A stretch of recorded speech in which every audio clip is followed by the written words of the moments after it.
Hola, Project FIRE.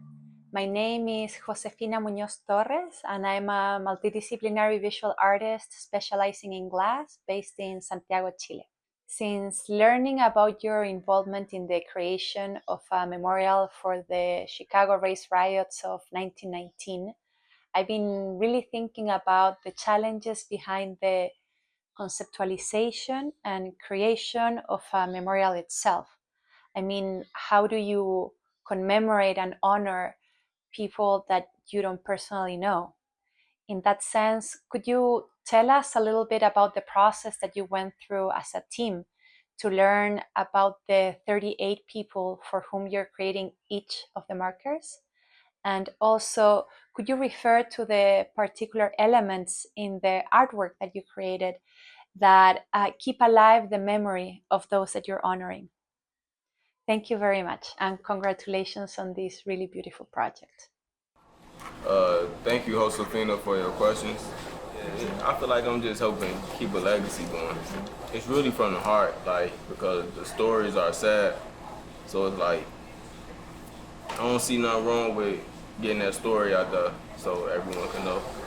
I feel like I don't see no problem with helping somebody I ain't know strength off the history of what happened in the past and the crazy stories that the people went through. I feel like it's an honor to be able to make memorials for these people and like represent these people and put it more out there.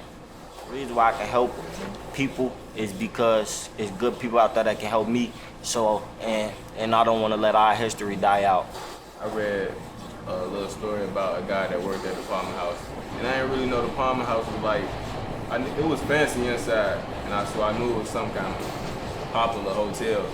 But I didn't know it had so much history to it though. I think it was Paul Hardwick, and so we had very little bits of history about all the people. And when we were reading about Paul Hardwick, we realized that he was going to work or coming from work at the Palmer House when he was killed.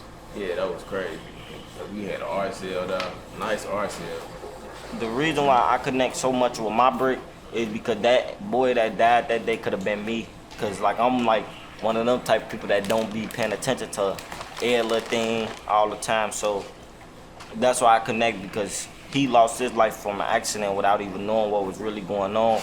And like that just shows you like life can be hard. Like a lot of the stuff that was happening to him, I could relate to. Like a lot of that stuff them kids had to go through and experiences as a child, I went through as a child myself. Like having to go like see stuff, had people coming after me and stuff. I know the feeling, so I can connect through that way. So we had some history about the people that ended up in the bricks, but we didn't have any images of them. Since we were doing pieces with images, not a lot of words, but trying to tell a story through the images that we had and convey a feeling, we had to like be really creative in how we chose those images. So the way that we chose images was based on the histories that we had, but then also kind of pairing them with the folks that were working on these pieces, because a lot of them were 18 years old when they were killed, or 16 years old, just like a lot of the folks in our stories, right?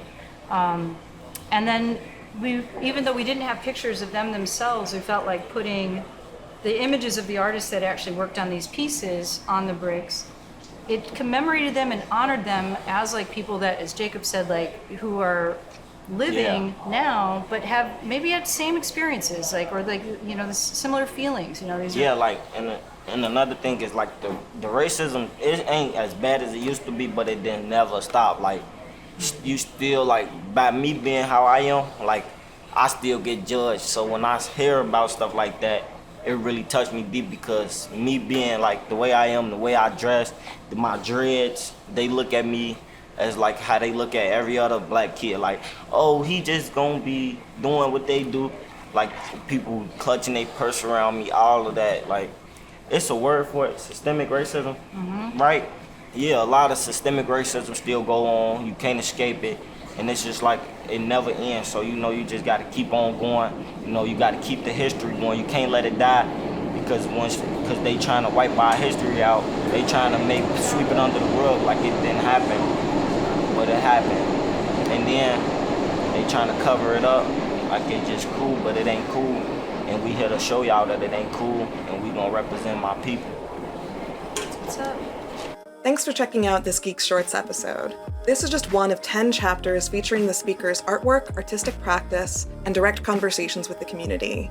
The full-length video, only publicly available for a limited time, can be found in the GEEX Talks subscriber archive, where you can also discover hours of content on even more contemporary glass artists and researchers. As a BIPOC and artist-led organization, GEEX redefines the culture of contemporary glass by canonizing artists and thinkers who have been historically marginalized in the field. If you'd like to support this effort, subscribe to GEEX and gain access to exclusive content. For more info, visit geeks.glass/support.